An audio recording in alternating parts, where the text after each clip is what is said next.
दोस्तों, साल 2013 में घटी इस घटना पर लगभग पूरा देश रोया था।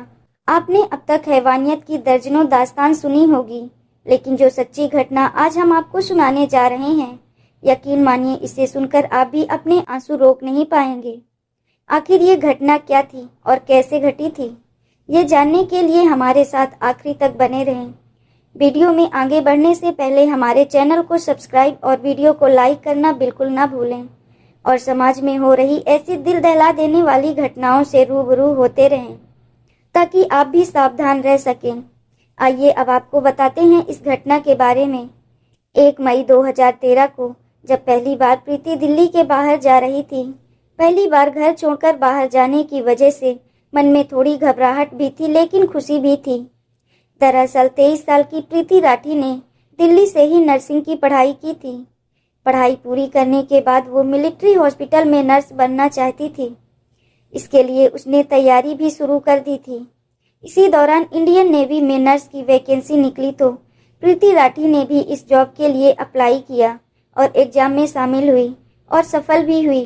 प्रीति बतौर नर्सिंग ऑफिसर में सेलेक्ट कर ली गई और अब सभी कागजी कार्रवाई पूरी हो चुकी थी। प्रीति को मुंबई के कोलाबा में स्थित नौसेना ऑफिस में रिपोर्ट करना था और उसे INS मुंबई में बतौर सेकंड लेफ्टिनेंट ड्यूटी ज्वाइन करनी थी। इसी वजह से प्रीति मुंबई जा रही थी। क्योंकि परिवार की बेटी पहली बार दिल्ली से बाहर जा रही थी, इसलिए प्रीति को मुंबई तक छोड़ने के लिए पिता अमरनाथ सिंह राठी, चाचा विनोद कुमार दहिया और चाची सुनीता दहिया भी साथ में जा रहे थे।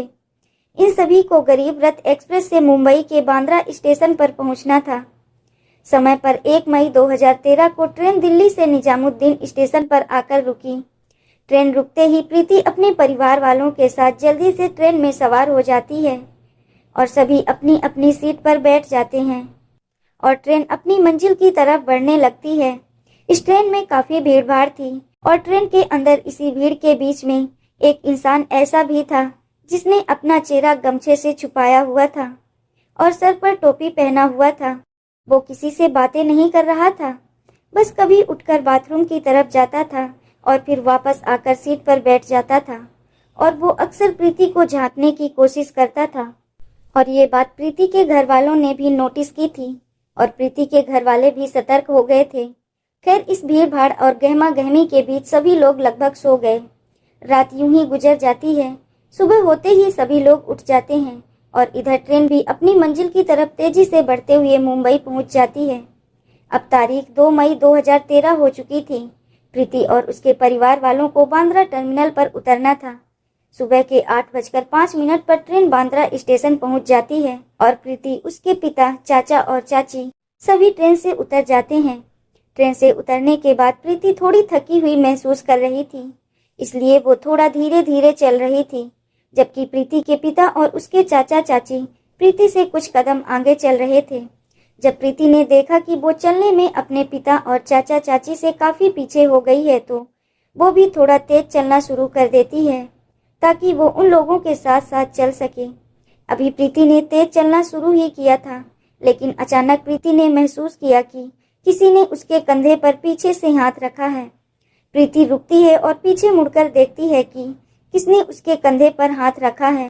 प्रीति जैसे ही अपना चेहरा पीछे को घुमाती है तो उसे वही लड़का दिखाई देता है जो अपने चेहरे को गमछे से छुपाकर उसकी बोगी में ही बैठा हुआ था और लगातार उसे देखने की कोशिश कर रहा था। और जब तक प्रीति कुछ समझ पाती, उससे पहले ही वो नकाबपोश लड़का एक डिब्बा निकालता है और अगले ही पल उस डिब्बे में से प्रीति के चेहरे पर कुछ फेंकता है। जैसे ही वो फेंकी गई चीज प्रीति के चेहरे पर पड़ती है तो अचानक प्रीति दहाड़े मार मार कर चिल्लाना शुरू कर देती है। प्रीति की आवाज सुनकर उसके पिता और चाचा चाची दौड़कर उसके पास आते हैं। दूसरे लोग भी प्रीति के आसपास जमा हो जाते हैं। प्रीति की हालत देखकर लोग समझ जाते हैं कि दरअसल किसी ने उसके चेहरे पर एसिड अटैक किया है। प्रीति के पिता और चाचा चाची जैसे ही प्रीति को संभालने की कोशिश करते हैं तो एसिड के कुछ छींटे प्रीति के कपड़ों से उनके हाथों पर भी लगते हैं और उन लोगों के भी हाथों में जलन शुरू हो जाती है। फिर भी वो सभी अपने दर्द को भुलाकर प्रीति को संभालने में लग जाते हैं। प्रीति के पिता और चाचा तुरंत उसे उठाते हैं और स्टेशन मास्टर के ऑफिस में लेकर जाते हैं। क्योंकि प्रीति बहुत ज्यादा तकलीफ में थी और जख्म काफी गहरा लग रहा था। इसलिए रेलवे अधिकारी प्रीति को तुरंत हॉस्पिटल लेकर जाने को कहते हैं। स्टेशन के सभी घायलों और प्रीति को भाभा हॉस्पिटल के लिए भेज दिया जाता है, लेकिन प्रीति की हालत बहुत ज्यादा गंभीर थी, इसलिए उसे भाभा हॉस्पिटल ले जाने की बजाय पास के ही गुरु नानक हॉस्पिटल में भर्ती करवाया जाता है। और उधर वो नाकाबपोश लड़का प्रीति के ऊपर एसिड फेंकने के बाद जब भागने लगता है तो तभी प्रीति की चीख सुनकर प्रीति के नजदीक खड़े समीर शेख नाम का एक लड़का तुरंत उस डिब्बे को उठाकर ये समझने की कोशिश करता है कि अचानक ये हुआ क्या है।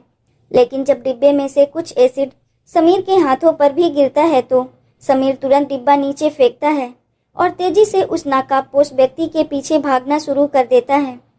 साथ ही चिल्लाता है, सलीम, सलमान पकड़ो, उसे पकड़ो। दरअसल समीर और सलमान भी समीर के साथी थे, इसलिए समीर को जब ये एहसास होता है कि लड़की पर एसिड अटैक हुआ है तो वो नाकाबपोश के पीछे भागने के साथ साथ ही अपने दोनों दोस्तों को भी उस नाकाबपोश को पकड़ने के लिए कहता है। वो लोग भी उस नाकाबपोश का पीछा करने लगते हैं, लेकिन वो नाकाबपोश उन सभी को चकमा देकर भाग जाने में कामयाब हो जाता है। इधर प्रीति को गुरु नानक हॉस्पिटल में एडमिट करवा दिया जाता है, जहां उसका ट्रीटमेंट शुरू हो जाता है, जबकि प्रीति के पिता, चाचा चाची और समीर शेख को भी भाभा हॉस्पिटल ले जाया जाता है। इधर पुलिस मौके पर पहुंचकर रिपोर्ट बनाना शुरू कर देती है। समीर के जख्म ज्यादा गहरे नहीं थे, इसलिए उसे हॉस्पिटल से कुछ ही देर बाद छुट्टी मिल जाती है और फिर पुलिस उसे वापस घटना स्थल पर लेकर जाती है और उसके बयान के आधार पर रिपोर्ट बनाना शुरू कर देती है।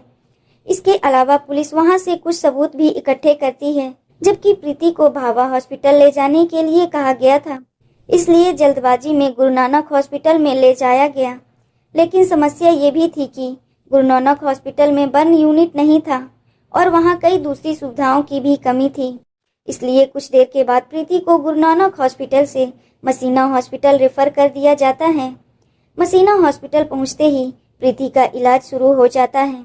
इधर पुलिस भी प्रीति का बयान दर्ज करने के लिए मसीना हॉस्पिटल पहुंचती है, लेकिन जख्म इतना गहरा था कि प्रीति की आवाज पूरी तरह से जा चुकी थी।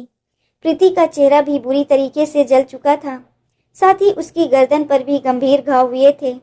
इस कारण प्रीति का बयान दर्ज नहीं किया जा सका। प्रीति के शरीर पर भले ही जख्म गहरे थे, मगर प्रीति का हौसला अभी टूटा नहीं था और वो पूरे जज्बे और हिम्मत से लड़ रही थी।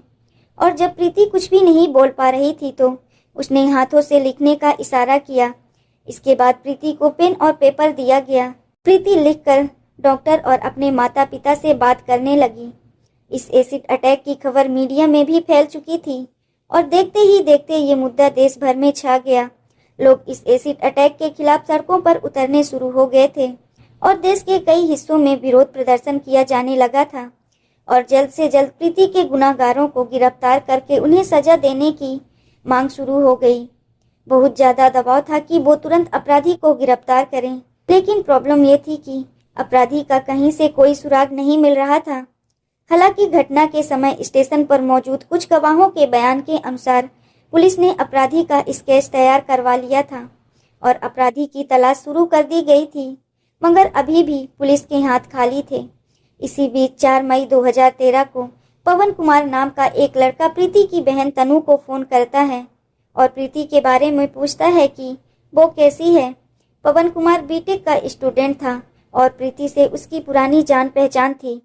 इस बात की जानकारी तनु अपने पिता अमर सिंह राठी को देती है और अमर सिंह इस केस की जांच कर रहे पुलिस अधिकारियों को इस बात की जानकारी देते हैं कि पवन कुमार नाम का एक लड़का ने फोन करके प्रीति का हालचाल पूछा है। ये जानकारी मिलने के बाद और वो स्केच जो गवाहों के बयान के आधार पर बनवाया गया था, पुलिस प्रीति को दिखाती है और प्रीति से पूछताछ करती है कि क्या तुम इसे पहचानती हो। जवाब में प्रीति बोर्ड पर 3 नाम लिखती है, सत्यम, अंकुर और पवन कुमार।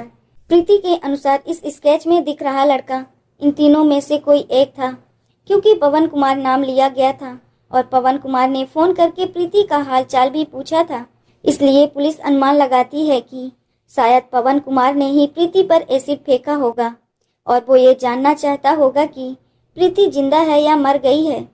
इस पवन कुमार को शक के दायरे में लेते हुए पुलिस अपनी छानबीन शुरू कर देती है और तुरंत पवन कुमार की तलाश में लग जाती है। कुछ दिनों की खोजबीन के बाद 9 मई 2013 को पुलिस पवन कुमार को गिरफ्तार कर लेती है। इस गिरफ्तारी की खबर के बाद लोगों का गुस्सा और भी भड़क जाता है और वो जल्द से जल्द अपराधी को कड़ी से कड़ी सजा देने की मांग करना शुरू कर देते हैं और लोग प्रीति के जल्द से जल्द स्वस्थ होने की भी दुआएं कर रहे थे। मगर प्रीति की हालत दिन प्रतिदिन बिगड़ती ही जा रही थी। मसीना हॉस्पिटल में आए हुए उसे कई दिन हो चुके थे और यहाँ पर प्रीति की कई सर्जरी भी की गई थी, मगर हालात सुधरने की बजाय बिगड़ते ही जा रहे थे। प्रीति के इंटरनल ऑर्गन्स धीरे धीरे काम करना बंद करते जा रहे थे। मसीना हॉस्पिटल के डॉक्टर को लगने लगा था कि प्रीति की तबीयत ज्यादा गंभीर होती जा रही है, तो उन्होंने तुरंत प्रीति को रेफर करते हुए बॉम्बे हॉस्पिटल भेज दिया ताकि प्रीति को बेहतर इलाज मिल सके। और क्योंकि इस केस से लोगों का सीधा जुड़ा हो चुका था और लोग हर पल प्रीति के हालात के बारे में जानना चाहते थे, इसलिए सरकार की ओर से भी प्रीति को बेहतर से बेहतर इलाज देने की व्यवस्था की जाती है। जैसे ही प्रीति को बॉम्बे हॉस्पिटल लाया जाता है, देश के टॉप स्पेशलिस्ट डॉक्टरों की टीम बनाई जाती है और उन्हें ही प्रीति के इलाज का जिम्मा दिया जाता है। लेकिन लाख कोशिशों के बावजूद यहाँ भी हालात सुधरने की बजाय बिगड़ते ही जा रहे थे और प्रीति वेंटिलेटर सपोर्ट पर चली जाती है। फिर भी डॉक्टर हार नहीं मानते और प्रीति की जान बचाने की हर संभव कोशिश करते रहते हैं।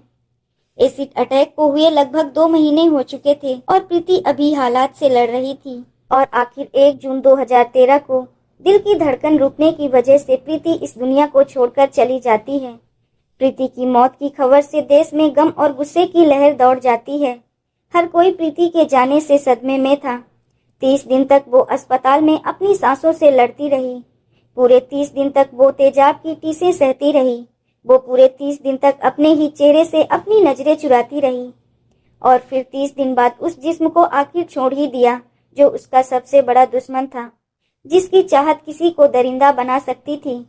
वो हार गई, पर हारने से पहले वो अपने हर दर्द, अपने हर जज्बात को एक कोरे कागज पर लिखकर बयां कर गई। उसने लिखा था, घर में अब तक सबको पता चल गया होगा, मम्मी और भी ज्यादा टेंशन लेगी। मैंने इस नौकरी के लिए बहुत तैयारी की थी, बहुत मेहनत की थी। लेफ्टिनेंट नर्स की नौकरी पाकर मैं बेहद खुश थी। मैं ये जॉब छोड़ना नहीं चाहती थी, पर मेरी ये नौकरी शायद अब चली गई। और उसने लिखा था, पापा मुझे निक्की और तनु की भी पूरी सिक्योरिटी करवानी है। मैं नहीं चाहती जो मेरे साथ हुआ है वो उनके साथ हो।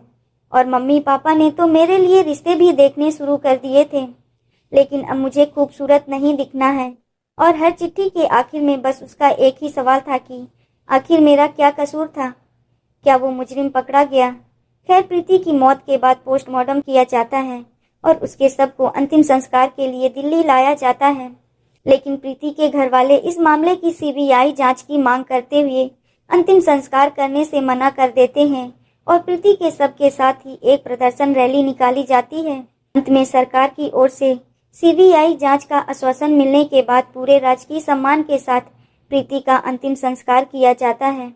प्रीति के मौत और उसके अंतिम संस्कार के बाद हर किसी की एक ही मांग थी कि जल्द से जल्द प्रीति के कातिलों को कड़ी से कड़ी सजा दिलाई जाए। पुलिस ने भी पवन कुमार नाम के लड़के को गिरफ्तार कर लिया था, लेकिन समस्या ये थी कि पवन कुमार के खिलाफ किसी भी तरह का सबूत नहीं मिल रहा था। रेलवे पुलिस भी अब तक पवन कुमार के खिलाफ कोई सबूत नहीं ढूंढ पाई थी। इसी बीच प्रीति के पिता अमर सिंह राठी अपने स्तर पर पता लगाते हैं तो ये बात सामने आती है कि 2 मई 2013 को, यानी घटना वाले दिन, पवन कुमार मुंबई में नहीं था। इसी बीच प्रीति के पिता अमर सिंह राठी अपने स्तर पर पता लगाते हैं तो ये बात सामने आती है कि 2 मई 2013 को, यानी घटना वाले दिन, पवन कुमार मुंबई में था ही नहीं, बल्कि वो तो रोहतक में था। बाद में पुलिस भी जब पवन कुमार के फोन की लोकेशन हिस्ट्री निकलवाती है तो पता चलता है कि घटना वाले दिन पवन कुमार वास्तव में रोहतक में था। पुलिस की बजाय प्रीति के पिता द्वारा ये पता लगाना कि पवन कुमार उस दिन रोहतक में था, पुलिस की बड़ी नाकामी थी। और ये इस बात का सबूत भी था कि पुलिस इस घटना की जांच सही तरीके से नहीं कर रही है। इसलिए प्रीति के पिता कोर्ट में एक रिट पिटीशन फाइल करते हैं और इस केस में सीबीआई मुंबई से जांच की मांग करते हैं। कोर्ट इस मांग को मान लेता है और इस मामले की जांच सीबीआई मुंबई को सौंप दी जाती है। केस हाथ में आते ही सीबीआई मुंबई जांच के सिलसिले में सबसे पहले प्रीति राठी के घर जाती है और कुछ जानकारी जुटाना शुरू कर देती है। सीबीआई के अधिकारी प्रीति के कुछ नजदीकी रिश्तेदारों से भी पूछताछ करते हैं। रिश्तेदारों से पूछताछ के दौरान एक रिश्तेदार पुलिस वालों को बताती है कि पड़ोस में ही रहने वाला अंकुर पवार नाम का एक लड़का प्रीति से एक तरफा प्यार करता था। उसने प्रीति को प्रपोज भी किया था, लेकिन प्रीति ने साफ मना कर दिया था। लेकिन अंकुर पवार प्रीति से ही शादी करने की जिद करता रहा था, लेकिन प्रीति ने इस प्रपोजल को भी ठुकरा दिया था। प्रीति के एक रिश्तेदार के मुताबिक शादी से इनकार करने के बाद अंकुर ने अंजाम भुगतने की धमकी दी थी। पुलिस के लिए एक बड़ा सबूत था, इसलिए पुलिस तुरंत अंकुर का पता लगाती है और उसे पूछताछ के लिए बुलाया जाता है।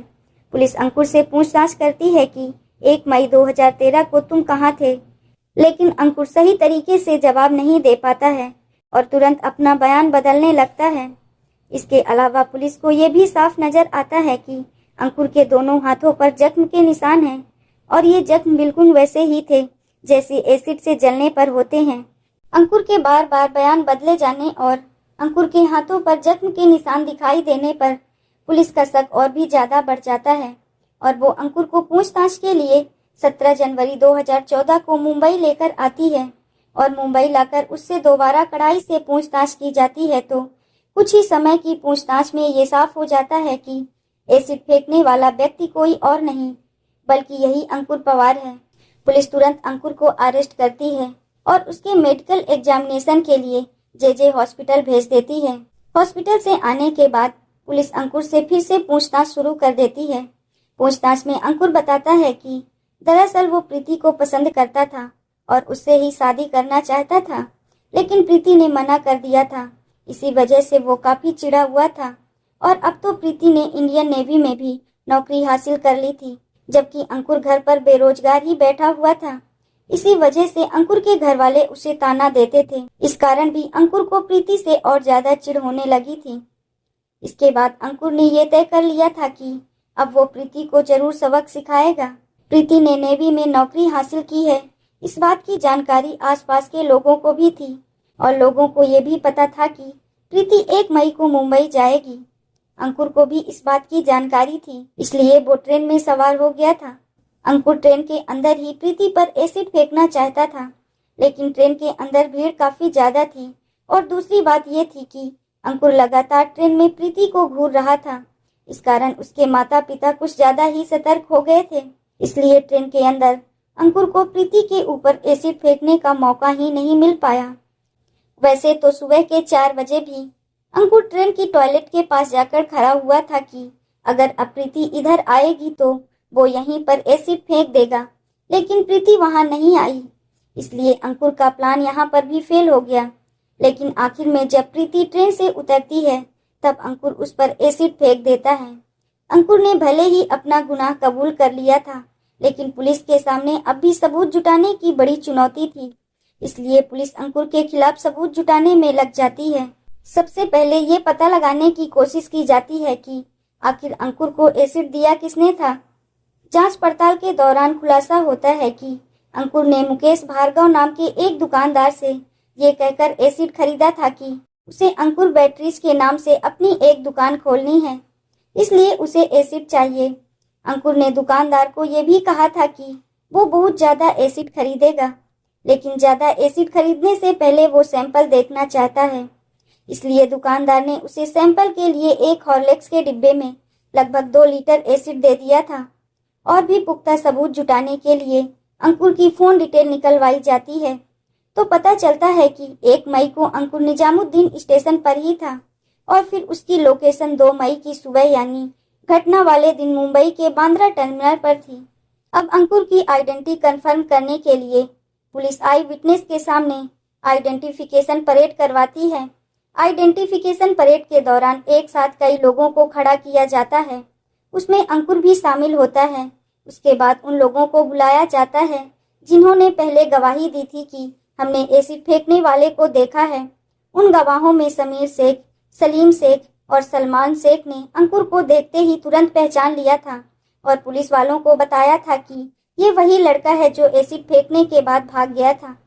दरअसल अंकुर एसिड फेंककर जैसे ही पीछे मुड़ा था तो उसके चेहरे से गमछा हट गया था, क्योंकि समीर शेख नाम के ही लड़के ने एसिड फेंकने वाले व्यक्ति को पकड़ने की कोशिश की थी और भागने के दौरान अंकुर एक बार पीछे को मुड़ा था तो समीर शेख ने उसका चेहरा भी देख लिया था।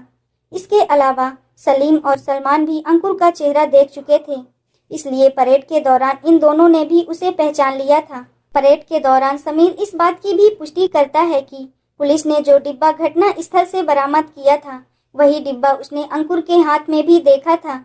इन तीनों गवाहों के अलावा पवन मालवीय नाम का एक और व्यक्ति भी अंकुर की पहचान करता है। इसके अलावा एक और व्यक्ति परेड के दौरान अंकुर की पहचान करता है और इस बात की गवाही देता है कि अंकुर उस रात ट्रेन में मौजूद था और लगभग 4 बजे के करीब उन्होंने अंकुर को टॉयलेट के पास खड़े देखा था। सभी पुख्ता सबूत इकट्ठा करने के बाद इस केस में अंकुर को मुख्य आरोपी बताते हुए चार्जशीट फाइल की जाती है और मामले की सुनवाई special city civil and session court greater Mumbai में शुरू होती है। ये जानकर आपका भी खून खौल जाएगा कि जब अंकुर को सुनवाई के लिए कोर्ट में लाया जाता था तो वो अक्सर मुस्कुराते हुए आता था और कई बार वो मुस्कुराते हुए विक्ट्री साइन दिखाता था। कोर्ट में सुनवाई के दौरान पुलिस की ओर से कुल 37 गवाह पेश किए गए थे। कोर्ट में भी समीर, सलीम और सलमान शेख ने अंकुर की पहचान करते हुए गवाही दी थी। सभी सबूतों और गवाहों को सुनने के बाद आखिरकार स्पेशल कोर्ट द्वारा प्रीति लाठी के अपराधी अंकुर पवार को आईपीसी की धारा 302 और धारा 326 बी के तहत दोषी मानते हुए मौत की सजा सुनाई जाती है और 50,000 रुपए का जुर्माना भी लगाती है। और ये भारत के इतिहास में पहली बार हुआ था जब किसी एसिड अटैकर को फांसी की सजा सुनाई गई थी। इस मामले में पैरवी कर रहे स्पेशल पब्लिक प्रोसिक्यूटर एएम चिमलकर ने अंकुर की इस दरिंदगी को किसी महिला के खिलाफ की गई अब तक की सबसे बड़ी हैवानियत करार दिया था।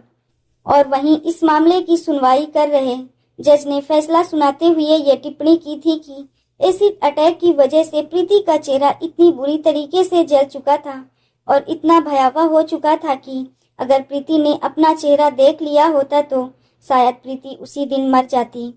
और ये टिप्पणी अंकुर की दरिंदगी को बताने के लिए काफी है कि अंकुर पवार कितना बड़ा शैतान और पत्थर दिल इंसान था। इसका अंदाजा आप इस बात से भी लगा सकते हैं कि जब जज ने उसे फांसी की सजा सुनाई तो उसके चेहरे पर जरा भी डर, खौफ का भाव नहीं था। अंकुर ने प्रीति के साथ जो कुछ भी किया था उसे इसका जरा भी अफसोस नहीं था। वो कोर्ट में बड़ी ही बेशर्मी से मुस्कुराता रहा था। उसकी ये क्रूर हंसी भी प्रीति के घर वालों के जख्मों पर नमक जैसी थी। पुलिस सेशन कोर्ट ने भले ही अंकुर को फांसी की सजा सुनाई थी, मगर अंकुर ने मुंबई हाई कोर्ट में इस फैसले को जब चुनौती दी और हाई कोर्ट में इस मामले की सुनवाई कर रहे जस्टिस बीपी धर्माधिकारी और जस्टिस पीडी नायक ने इस मामले की लंबी सुनवाई के बाद जून 2019 में बॉम्बे हाई कोर्ट ने सेशन कोर्ट के फांसी के फैसले को उम्र कैद में बदल दिया। वैसे तो जिस दर्द से प्रीति गुजरी थी और जिस दर्द से प्रीति के माता पिता को गुजरना पड़ा था, उस दर्द के सामने शायद उम्र कैद की सजा तो क्या, फांसी की सजा भी कम होती। दोस्तों, इस घटना को सुनाने का उद्देश्य किसी का दिल दुखाना नहीं है, किसी को परेशान करना नहीं, बल्कि आपको जागरूक करना है, आपको सचेत करना है। दोस्तों, इस पूरी घटना के बारे में आपकी क्या राय है, कमेंट बॉक्स में जरूर बताएं। और अगर हमारी मेहनत पसंद आई हो तो इस वीडियो को लाइक करते हुए शेयर भी करें। अगर आपने अब तक चैनल को सब्सक्राइब नहीं किया है तो हमारे चैनल को सब्सक्राइब कर लीजिए।